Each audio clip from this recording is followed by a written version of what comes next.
So this week we are going to be doing the Bourne Identity. This was chose my popular demand by an Instagram poll I did last week. If you guys missed the poll last week and want to participate in the next poll I do, I will leave a link to my Instagram down in the comments. While you're down there, don't forget to like, share, subscribe, also hit the notification bell so you can get notified when my next video drops. If you guys have any books you want me to read in the future and do reviews on, you can also drop those down in the comments. With that out of the way, let's hit the intro. So it's going to run the same format as we've been doing the last couple weeks. Summary of the story, cons, pros, and then my final thoughts and ranking.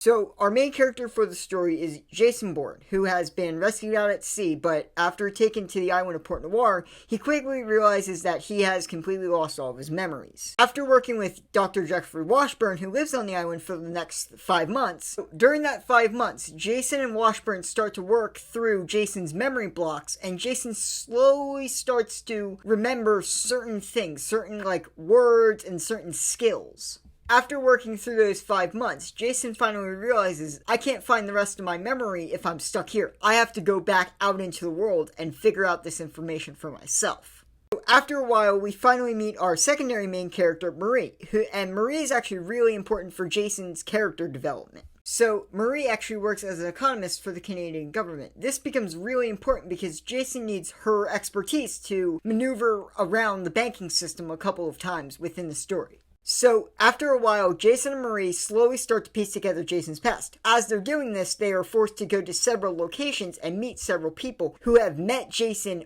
in his past. So, as they are piecing together Jason's past, they are slowly being hunted by 2 main groups. The first one being an assassin named Carlos and his group of assassins. The second being a secret government task force named Treadstone, which no one other than a couple of key people even know exists. Jason and Maria have to work together to figure out how to avoid and dismantle Carlos's network of assassins. So Jason has to also convince Treadstone that he has not turned and become an ally of Carlos, because within that 5 months, no one's heard from him. They don't believe that he's completely lost his memory. They just think he's turned and become an ally of Carlos.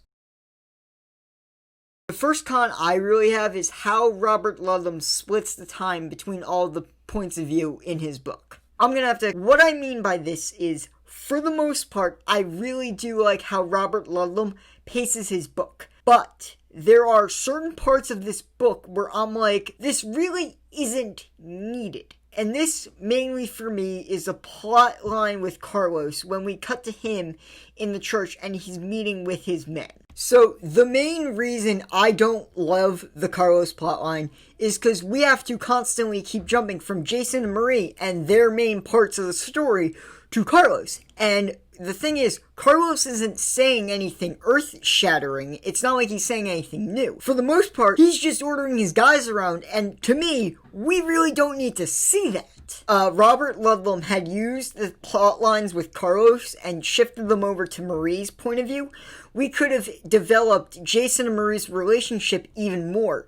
Because to me, the relationship just goes from he's kidnapping her and she's scared to, oh yeah, I'm gonna help you swindle a bunch of money out of the country in about 2 seconds flat. And I think if we'd spent a bit more time with Marie and inside of her head, that relationship change would have made a bit more sense. So, I really don't have this problem with the Treadstone part of the book, because at least with the Treadstone part, they're filling in a lot of the gaps that we have from Bourne's backstory, and we're getting more and more information on Bourne, and it's really important that we learn all this stuff, as opposed to just seeing Carlos order his men around. Alright, so the first pro of this book is just how descriptive it is. This, for me, is really on full display when Jason's having one of his flashbacks.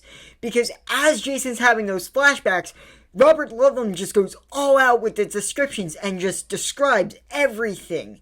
And it's really just visceral and descriptive for the reader, and I really do appreciate it. Even with the fight scenes, this is really on display, because even as the fight scenes get really crazy and chaotic, you can still get a really, really good visual of the fight in your mind, based on what Robert Ludlum is describing inside the book. And with Ludlum using all this descriptive imagery, it gives you a really good secondary effect. Because the visual images you have in your head are so intense, you actually really start to feel for Jason as he's feeling all this fear and uncertainty at not having any of his memories. The descriptive language that Ludlum used just comes together and makes you empathize with Jason so much for what he's going through. And I think that is the best part of this book. So the second pro of this book is actually Jason and Marie's relationship. So the reason this is on here is just how integral this relationship is to the book itself. Because with Jason being in the mental state he is, he knows nothing. He doesn't know what to believe. And Marie is the one person he can count on to be the voice of reason in his head when all this crazy stuff is going down. As this book continues on, you can really see how much this relationship comes to mean to the two of them. Because for Jason, Marie is the one constant point of sanity. And for Marie, she's taking care of a man who knows nothing of his past. And she's helping him to regain his past. So the one real problem I have with this relationship is just how fast it moves.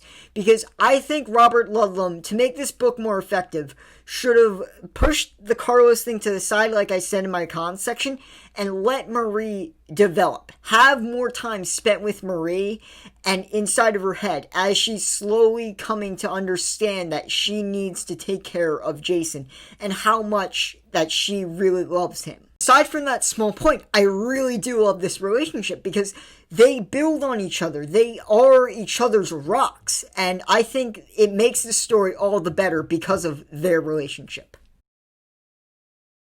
Final thoughts on the book here. I personally really do love this. It's a great, well-written novel. The characters are really good. You can really, really empathize with Jason because I think all of us would be in this sort of weird headspace if we didn't have any of the memories that we knew we should have.